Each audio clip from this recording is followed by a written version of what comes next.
أصدقائي صديقاتي الأعزاء، أهلا بيكم. ويا رب تكونوا بخير وبحب وبهنا وبفرح وبسعادة وبأمل، وكل حاجة حلوة. في الحقيقة النهاردة أنا خرجت أعمل الفيديو ده، يعني قررت أعمل الفيديو دوت عشان في موضوع لفت نظري فترة كده. هي ليه الناس بتتغير؟ لو هنبص على الموضوع دوت، أحيانا الناس ما بتتغيرش، أنت بتبقى شايفهم غلط ومع المواقف بتشوفهم صح، فانت بتقول دول اتغيروا. لا، هم ما اتغيروش، هم ظهروا على حقيقتهم في الوقت اللي انت كنت مفكر ان هم كده. فلما ظهر موقف يبين ان هم كده او مش كده، الموقف بين ان هم مش زي ما انت حاططهم في دماغك او حاططهم في نظرك. فانت بتقول الناس بتتغير ليه؟ هي الناس مش بتتغير ولا اي حاجه. انت اللي اتغير، انت اللي شفت حاجه مش مظبوطه، يعني كنت مقيمهم وكنت حاططهم في مكان مش بتاعهم. فدي النقطة الأولى، مش كل الناس بتتغير. أنت ممكن تكون أسأت الاختيار، فهمت غلط، ما كنتش عارف الصح من الغلط، يعني ما كنتش وازنها صح. فعشان كده يبقى مش كل الناس بتتغير، فما تقولش إن الناس بتتغير. فأقول أحيانا في بعض الأحيان أنا كنت مقيم الناس دي غلط، فالناس ما بتتغيرش. طيب، ده من جهة على ان في ناس احنا بنقيمهم غلط في حياتنا وبنديهم مكانه مش بتاعتهم وبنديهم حاجات مش بتاعتهم. طيب لما نبدأ نكون معاشرين ناس سنين طويلة وفترة طويلة من الزمن، ونكتشف ان هم مش هم الناس دي، اتغيروا. ولا احنا متأكدين ان احنا كنا مقيمينهم صح، لان في مواقف كتير اثبتت ده. ايه اللي غيرهم؟ هو ده بقى النقطة اللي احنا عايزين نتكلم عليها.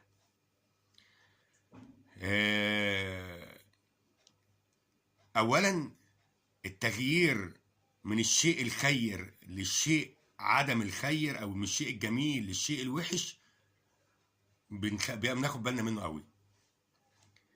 يعني لو كان واحد مثلا مضحي وبيدي من وقته وبيدي من مجهوده وبيدي من طاقته وبيدي من كل حاجة، مرة واحدة قرر ان هو مش هيساعد حد، مش هيقف جنب حد، مش هيدي حد حاجة، مش هيهتم بحد. فده اللي بقى بيبدأ السبوت عليه، ان احنا بقى نبص كده ونشوف ايه، يعني نعمل عليه زوم شوية كده ونشوف ايه ده، هو ايه اللي غيره. ايه اللي غير الشخص اللي كان محب وكان عنده عطاء وكان عنده تضحية لكده؟ فده دايما في اغلبية الاوقات، لا اما اكتشف ان الناس اللي كان بيتعامل معاهم ناس سيئة ما تستاهلش اللي هو بيعمله علشانهم. وده المفروض الناس دي ما تسألش السؤال ده هو اتغير ليه، لا، يراجعوا نفسهم هم ويشوفوا هم عملوا معاه ايه ووصلوه لكده ليه.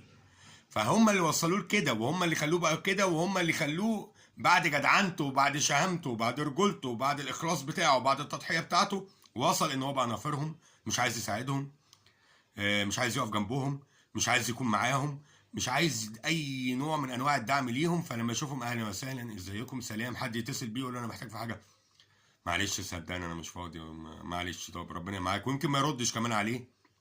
فده اللي يتعمل عليه السبوت. بدل ما نقول انت كده ليه، نبص على الناس اللي اتعاملوا معاه. ما ممكن الناس دي تبقى فعلا واطيه، اتعاملت معاه بوطشانه، اتعاملت معاه بعدم جدعنه.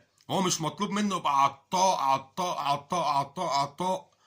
والناس اللي بتتعامل معاه بتتعامل معاه بكل دي، يعني دنو كده، يعني الناس بتتعامل بكل استحقار وبعدم تقدير وما بيقدرهوش. فهو يمكن لو كان لقى تقدير 1 في المليون من اللي هو بيعمله كان هيكمل وكان هيدي اكتر. فلما يقابلك حد في حياتك بيدي وبيضحي ومش فارق معاه اي حاجه غير سعادتك وغير ان انت تكون مبسوط، اقعد كده بقى احسبها بالعقل. الشخص ده كنز. مفيش النهارده صديق او اخ او حد او سند بيكون كده. فانت ازاي تحافظ على الكنز العظيم اللي معاك دوت؟ لان ده صديق مخلص، صديق شده، صديق ازمه، صديق تجارب صعبه.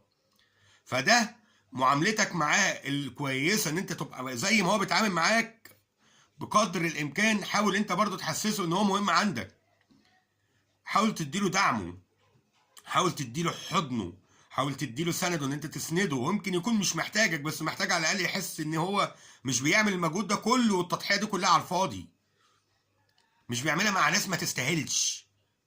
فلو هو حس اللحظه ان الناس دي ما تستاهلش، هو اللي هيتاذي مش انت. هيتاذي جدا نفسيا، لكن انت هتتاذي معنويا، لان هو دايما مدعمك معنويا جنبك في كل حاجه، لكن انت مش حاسس. فدايما الشخص اللي زي كده دوت شخص بيبقى اغلبيه الوقت شخص حساس، فده تتعامل معاه باطار ان هو شخص حساس جميل مخلص بيرعى بيضحي بيموت علشانك. فانت لازم في كل الاوقات تكون بتتعامل معاه بالطبطبه. هو مش مستني منك طبطبه، بس تتعامل معاه بطريقته، بالطريقه الحلوه، طريقه الجدعنه. مش عارف تبقى جدع ما تصاحبش واحد زي ده. مش عارف تبقى مخلص ما تصاحبش حد مخلص. وما تجيش بعد كده تتكلم عليه تقول ايه ده، هو ايه اللي جرى له، الناس بتتغير ليه؟ الناس بتتغير بسبب افعالكم، بسبب معاملتكم السيئه، بسبب عدم تقديركم. اوقات كتير بيكون في كنز في ايدينا واحنا ولا حاسين بيه، نبدا نحس لما يروح، ويا ريت نحس، لا ده احنا نقعد نفكر كده ونحللها بقى بدماغنا التعبانه ونقول ده بقى واطي، الدنيا غيرته ايه؟ ما انتوا كنتوا مع يعني الشخص ده ما هو طول عمره بيدعمه ومش مستني منه حاجه. يبقى انت اللي ما قدرتش تحافظ عليه، ما قدرتش تبين له ان انت مخلص زي ما هو مخلص، يبقى يكمل معاك ليه؟ يبقى ايه ده ان هو يكمل مع حد يعني مستفز، يعني مستهتر، حد مش مقدره، حد مستغل بيستغله، حد بياخد من وقته من مجهوده من طاقته من حياته، وكل ده في الاخر مفكر ان ده الطبيعي. لا مش طبيعي، انت جات لك هديه من السما وانت ما حافظتش عليها. فالشخص اللي زي كده لما بيتغير حقه، وما نقدرش نقول انت اتغيرت ليه، وربنا يوفقك مع حد يقدرك يسندك يكون جنبك زي ما انت بتقف جنب الناس. فانت اسحب نفسك لو شخص زي كده وامشي، لان ده مش هيرجع لك تاني، مش هيكون معاك تاني. وتغييره مش بسببه، لا تغييره بسببك انت. يبقى احنا قلنا اول حاجة ان في ناس بتتغير هي ما اتغيرتش، احنا اللي اسأنا الاختيار فيهم. تاني حاجة قلنا ان ممكن حد يتغير بسبب اعمالنا الوحشة معاه وهو يكون شخص خير. تالت حاجة هنقولها، الناس كلها بتتغير من الحلو والوحش. بتتغير من الوحش للحلو، بيحصل تغييرات. مرور الزمن ومرور الايام ما بتخليش الشخص اللي انت عرفته هو لا، بيحصل تغييرات، بيبقى الشخص ده حد تاني. طريقته اتغيرت، تفكيره اتغير، معاملاته اتغيرت، اهتماماته اتغيرت. يعني انا هقول لحضرتك حاجه، افتكر مثلا وانت صغير كان كل اهتماماتك ايه؟ تتفرج على مازنجر والكرتون. بعد شويه كان كل اهتماماتك ايه؟ يعني كل شويه الاهتمامات بتتغير. فده من حقه ان اهتماماته تتغير، زي ما انت من حقك ان اهتماماتك تتغير، وان انت تشوف ده كده وتشوف ده كده وتشوف ان ده مناسب وده مش مناسب غير الاول خالص. دلوقتي هو كمان برضو من حقه ان اهتماماته، ليه تلومه؟ ليه تلومه لو هو شايف ان دلوقتي الاهتمامات والحياة اللي هو عايش فيها ديت ما بقتش زي الاول؟ ما بقتش زي الاول. يعني هو ليه عايز يعني تحصر الناس في حاجة معينة؟ وفي حاجة انا خدت بالي منها مع الايام ومع التجارب ومع السن ومع الوقت، الناس بترفض التغيير جدا، ما بتقبلش التغيير. الغريب ان هي لو واحد وحش وبدأ يتغير ويبقى حلو يبقوا شاكين فيه ومش قابلينه.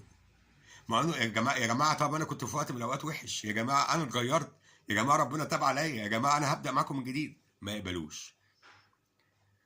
ولو واحد حلو واتغير وبقى وحش ما يقبلوش، يقولوا لا ده احنا كنا بقى مخدوعين فيه. على الرأي الاولاني ممكن ما يبقوش مخدوعين فيه، يكون بسبب النقطه الثانيه اللي قلتها لكم، اعمالهم هي اللي عملت فيه كده. فالناس بترفض التغيير. اعرف دايما ان التغيير موجود. مع كل 5 سنين انت بتتغير، او مع كل مدة زمنية انت بتتغير. تفكيرك بيتغير، اهتماماتك بتتغير. احيانا صحابك اللي حواليك المقربين مبيبقوش مقربين، احيانا اللمة اللي حواليك ما بتبقاش لمة وبتطلع اونطة. احيانا كل حاجة بتتغير. الايام كفيلة تغيرك حتى لو انت مش عايز تتغير. الايام هي اقوى شيء في التغيير. تجارب وازمات وضيقات وحركات وحاجات وكل ده بيتصب في حفرة اسمها حفرة التغيير، ان هي لازم تغيرك. لازم يا راجل، ده انت شكلك بيتغير، طريقتك بتتغير، كلامك بيتغير، ثقافتك بتتغير، علمك بيتغير، اهتماماتك بتتغير. يبقى ليه مش عايز الناس تتغير؟ لازم تقبل التغيير. وترجع لنفسك، هل انت تقدر تتعايش مع التغيير ده ولا لا؟ بس اعرف قبل ما تقول لنفسك السؤال ده، اعرف ان انت كمان ما بقتش الشخص اللي هو كان يعرفه زمان. يعني انت ليك صديق زمان كنت تعرفه مثلا في اعدادي او ابتدائي او ثانوي، وبعدتوا عن بعض 10 سنين ورجعتوا تتقابلوا، فتقول ياه هو فلان ده اتغير كده ليه؟ طب ما انت اتغيرت، انت ليه حابب ان هو ما يتغيرش؟ يعني ليه حاطط ان ايه هو اتغير كده ليه ومش شايف سيادتك ان انت اتغيرت؟ بص في المرايه، هات المرايه، اقف كده قدام المرايه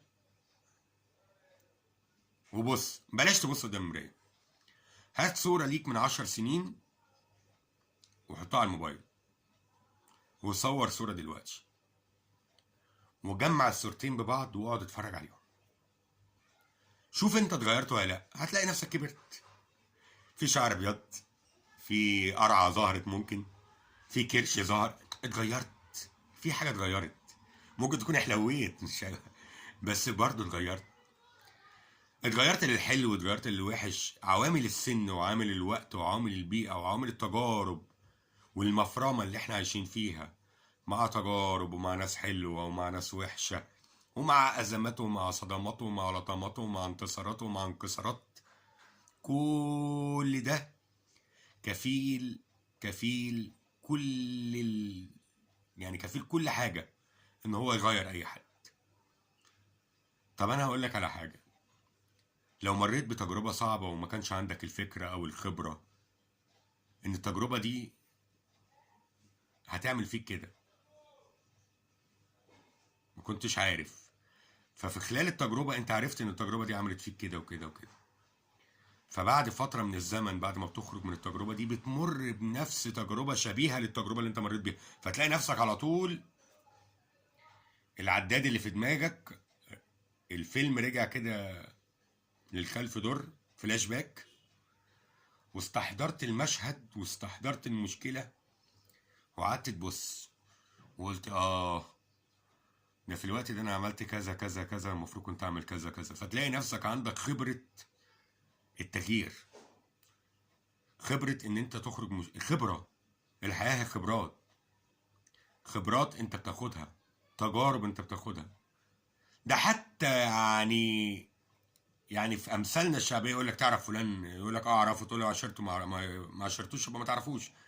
التجارب والحياه بتعرفك انت ايه، بتعرفك ايه امكانياتك، بتعرفك سقفك ايه، بتعرفك انت تعرف مين، بتعرفك انت بتصاحب مين، بتعرفك انت اهلك مين، ما انت ممكن يكون ليك اهل هم مش اهل بالاسم اهل، بتعرفك صحابك الحقيقيين مين، بتعرفك مين سندك مين ظهرك. كل ده تجارب، كل ده بعد كده بيتصب في عامل اسمه عامل التغيير، ان انا بتغير، ان انا ببقى عارف ده مين وده مين، ده اتعامل معاه ازاي وده اتعامل معاه ازاي، ده اشوف اقول له اهلا ازيك منور، وده اشوف اقول له وحشني انا مشتاق لك، انت فين، انت ملاقيش زيك لو لفيت الدنيا كلها.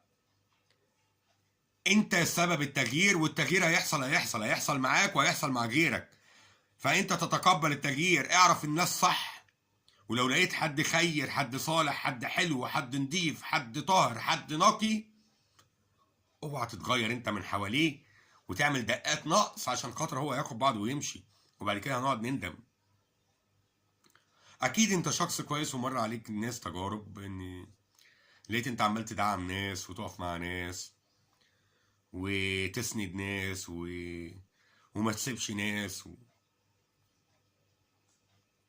وتكتشف ان هم حرام يتقال عليهم كلمة ناس، دول مش ناس، يعني دول حاجة تانية مش هينفع نقولها يعني.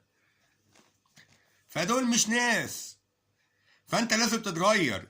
انت عايز تستمر وعايز تكمل في لعبة هتطلع فيها خسران؟ لا، يبقى في الوقت ده انت لازم توقف العملية اللي انت بتكمل فيها ديت، وتقول انا لازم اعيد حساباتي، فلان ده بيستغلني، فلان ده بيعمل كذا وكذا وكذا وكذا وكذا وكذا. لكن انت لو لقيت الفلان اللي حتى بيستغلك ده، هو مش بيستغلك بقصد الاستغلال، بيستغلك عشان انت اخوه وسنده وصاحبه، فانت وانت بتعمل تبقى مبسوط، لان ده اخويا بيطلب مني. ولما تعمل له مشكله، تحل له مشكله كبيره، انت تبقى مبسوط، وهو يبقى نفسه يقدم لك حاجه، لدرجه انه يبقى مكسوف يوريك وشه، مش قادر. هيقول لك ايه؟ هيقول لك انت الوحيد السند ليا، وانت الظهر ليا، وانت هيقول لك ايه؟ هيقول لك انا ما كنتش اتمنى اتحط في موقف زي كده عشان ما تعملش المجهود ده عشاني. هي دي الروح الحلوه. فتلاقي الشخص الحلو ده يروح له يقول له عيب، ده احنا اخوات، ما انا بكره اتحط في مشكله وانت تقف جنبي، ويمكن مش هيتحط في مشكله، وربنا ما يحط واحد زي ده في مشكله، ويمكن مش هيحتاجك، بس هو محتاج القلب اللي هو عندك دوت. فخلي قلبك نقي، خلي حياتك نقيه، اعرف الناس. التغيير بيحصل، ما ترفضش التغيير. لما حد يتغير من الوحش للحلو اتاكد بس ان هو بقى حلو. اتاكد لان في ناس كتير الزمن لما بيلطش ويلطم فيهم بيتغيروا غصب عنهم، وبيعيدوا حساباتهم تاني، فيلاقوا الطريق الوحش اللي مش يوصلهم لكده، فيبداوا يمشوا في طريق حلو. طول ما انت فيك نفس هتتغير، طول ما انت فيك نفس الناس حواليك هتتغير. اوعى ترفض التغيير، اوعى ترفض التغيير، اوعى ترفضه. التغيير بيتم، التغيير بيحصل بالحلو والوحش. اتذكر زمان كان ليا صديق وما زال صديقي، كان يعرف حد وبيقول له هو الناس بتغير، قال له بتغيروا الحلو والوحش. بتغيروا الحلو ولا الوحش؟ سأل السؤال ده، قال له بتغيروا الاثنين. ففعلا الناس بتتغير للاثنين، للحلو وللوحش، على حسب ظروفك وعلى حسب بيئتك وعلى حسب وضعك وعلى حسب الحاجات اللي مريت بيها وعلى حسب التجارب وعلى حسب التلطيم وعلى حسب التلطيش وعلى حسب الانكسارات والانتصارات. بتتغير ما بين الحلو وما بين الوحش، كله بيتغير. سؤال، اختار صح، او اختصارا من السؤال، اختار صح واعرف الناس صح، عشان لما ما تعرفهمش صح وتلاقيهم اتغيروا تقول ايه ده، انا ما كنت، لا انت ما كنتش عارفهم، هم كانوا كده بس انت ما كنتش شايف. اختار صح واعرف الناس صح. ولما تلاقي حد مش، ده سيبه من الاول لان هو باين، هو مش متغير ولا حاجه، هو واضح.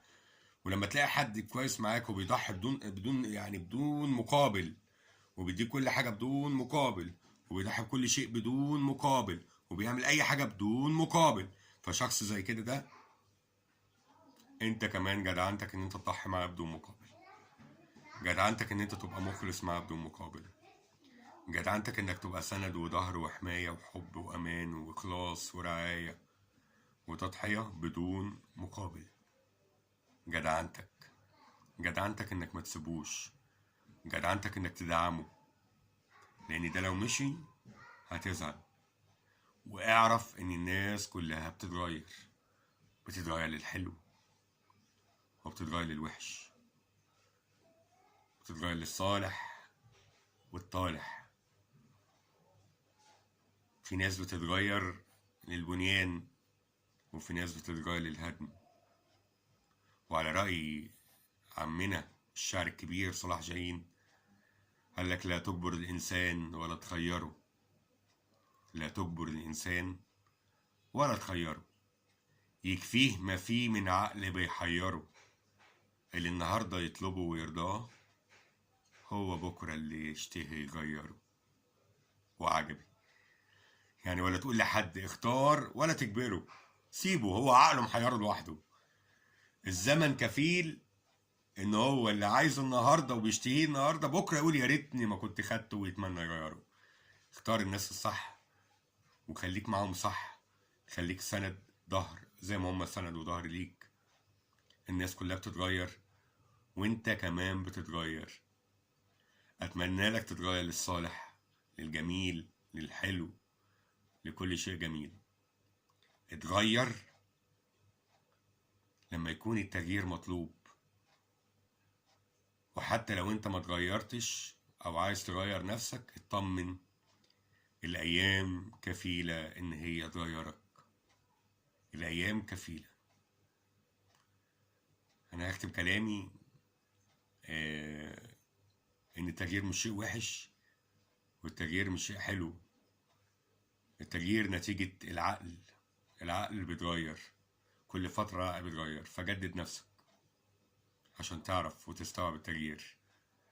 اتمنى لك الفرح، السعادة، الحب، التغيير الصالح، التغيير الحلو، التغيير البناء، التغيير المفيد، التغيير اللي يقويك ويسندك ان انت تكون شخص جديد، شخص مفيد، شخص بناء لكل اللي حواليك. واتمنى لك تقابل البنائين المثمرين الداعمين اللي عمرهم ما يسيبوك. اتمنى لك من كل قلبي، ويا رب دايما تكونوا بكل خير، بكل حب، بكل امل، بكل فرح، بكل سعاده، بكل ابتسامه، بكل شيء حلو. كان معاكم ملاب منير. لو وصلت للحظه ديت ما تنساش تعمل لايك على الفيديو بعد اذنك، يعني عشان يوصل لغيرك، وما تنساش تسيب لي كومنت، ولو مش عامل سبسكرايب يا ريت تعمل سبسكرايب بعد اذنك. يعني مش هتخسر كتير، بس ده هيدعمني وهيخليني افكر اعمل حاجات كتيره.